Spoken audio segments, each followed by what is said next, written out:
This wasn't a legend. This was Blackbeard, the most terrifying pirate to ever sail the seas. But what made him so feared wasn't just his appearance. It was what he was capable of. His real name? Edward Teach, or sometimes Thatch, depending on the records. Born in Bristol, England, sometime around 1680, little is known about his early life. That's part of what made him so dangerous. He didn't just come out of nowhere, he crafted the perfect legend to hide behind. Blackbeard started as a privateer legal pirates, hired to raid enemy ships during war. But when peace came, men like him were left with a choice: go straight or go ruthless. Teach chose the latter, and by 1716, he was already gaining a reputation as a man not to be crossed. But here's the twist: Blackbeard didn't rely on bloodshed to inspire fear. In fact, there are very few confirmed killings attributed to him. His power came from something far more effective: psychological warfare. Blackbeard understood something many pirates didn't fear is a weapon.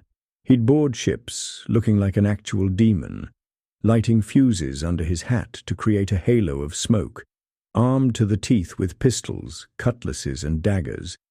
Sailors would surrender without a fight. Why resist a man who looked like death himself? He didn't just want to win, he wanted his name to echo through every port, whispered like a curse. And it worked. By 1717, he captured a massive French slave ship. He renamed it the Queen Anne's Revenge, loaded it with 40 guns, and turned it into a floating fortress. That ship became the stuff of nightmares. With it, he blockaded the port of Charleston, South Carolina, holding the entire city hostage until they met his demands. What did he want? Medicine. Not gold, not jewels, but medicine. Historians still argue why. Some believe he was treating his crew. Others suspect he had something, maybe syphilis, or something darker. But here's a detail many forget. He took hostages, including members of the city's elite. For 5 long days, Blackbeard toyed with Charleston.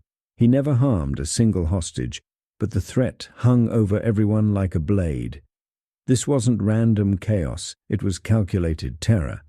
He was showing the world he could bring any city to its knees and walk away untouched.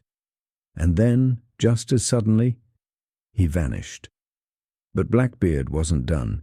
He accepted a royal pardon, settled down briefly, and even tried living a normal life in North Carolina.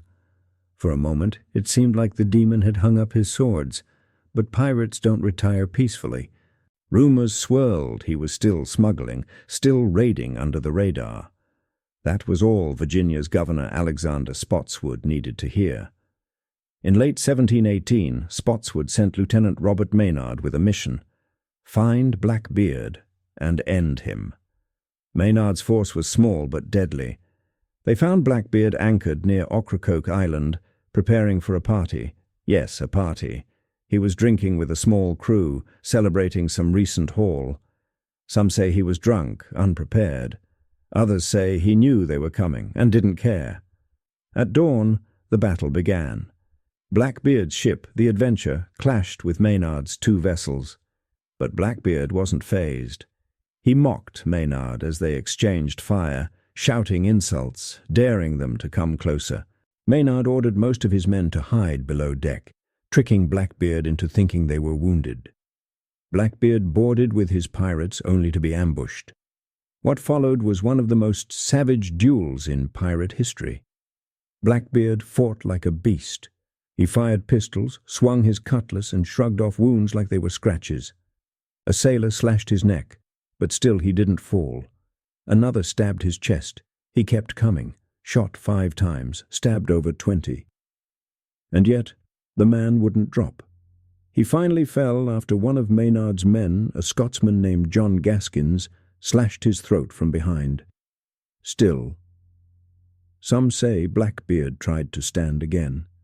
That's how far his legend reached. Even death was afraid of him. Maynard beheaded the corpse, mounted the head on the front of his ship, and threw the body into the water.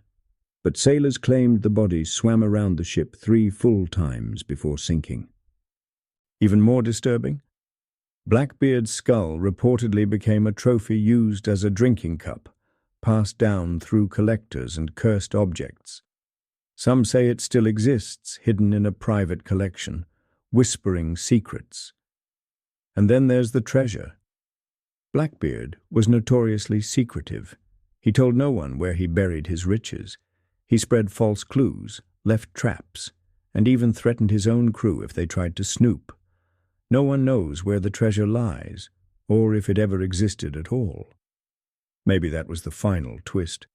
Maybe Blackbeard himself was the treasure, a perfect storm of myth and madness. A pirate who knew that in a world ruled by fear, the most terrifying thing you can be is unforgettable. And that's why centuries later his name still lingers like gunpowder in the air. Blackbeard, the man who made fear his legacy.